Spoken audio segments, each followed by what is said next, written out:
Everybody say with me, what time is it? It's Onyx time. Congratulations! Napatumba nyo ang number 1 sa ating standings ngayon. Si Escalera. Painom pa lang ng tubig. Oh, sige, go ahead. You wanna drink your water? Pwede mong inumin yan habang tinatanong ko sa'yo.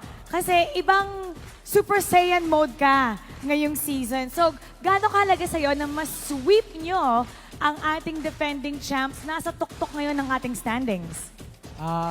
Napakalaga po sa amin kasi parang ayun po yung magtutuloy-tuloy ng momentum namin eh.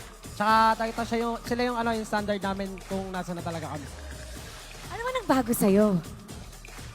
Siguro mas naalala ako na-build lang ako ng management tayo na si Madam. Parang nakita niya talaga ako ng potential and yan, nakikinig lang ako sa mga sinasabi niya. Kailangan pala, ganunin si Escalera kasi ngayon Super Saiyan. Yeah. I mean, Mara, I can add to that point. Kasi si Escalera, with the Ruby pick na nakuha niya kanina lang, he now leads the league this season with 10 unique heroes pick. Okay, siya ang pinakauna out of everybody else. So Escalera, this spotlight really is yours. Gaano ba kahalaga yung versatility mo with all of the heroes na nagamit mo to the wins na you guys get this season? Alala siguro parang mas may hirapan yung kalaban namin pag nakikita nila na kung ano-ano yung ginagamit ko. Bali parang importante rin sa team namin yun dahil may King Kong pa din kami. Pag ako yung pinuruan nila, si King Kong naman yung gagana, parang ganun. Making, the job easier, not only for him but also for his teammates. Ito naman para kay Kelra.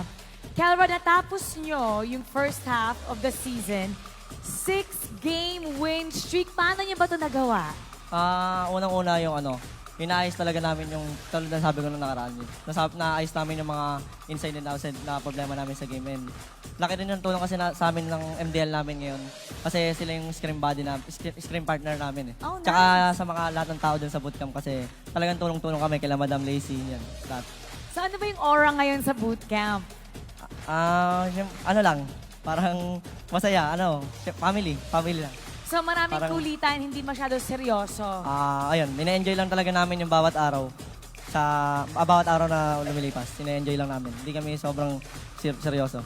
Yun ang nakakatulong when you're not just training na super training lang sa kanila. It works kapag may konting fun. Yun naman pala yung sikleto eh. Kitang-kita yan sa kanilang naging laro, especially kay Kelra, dahil siya ang ating Game 2 MVP. Congratulations! Bakit parang may konting duda sa mukha mo? What happened there? Bakit sa tingin mo ba hindi dapat ikaw yung Game 2? Dapat ata si King Kong talaga eh. Si King Kong kasi yung nagdadala sa amin sa game. Talaga. Like, unlock na talaga. Sige, King Kong, kung sa tingin ni Kelra, ikaw ang MVP, of course, ano bang i-expect namin sa Onyx para sa next half ng inyong season? Uy, no coaching. King Kong, ikaw personally, anong expectation mo para sa Onyx? Dahil makakalaban nyo na naman ulit lahat ng natitirang 7 teams aside from you guys. Sa mga susunod na mga kalaban namin, abangan yung assassin ko. Ilalabas na namin. Ooh, yan ang abangan. Once again, congratulations, Onyx Philippines. You may now take your bow.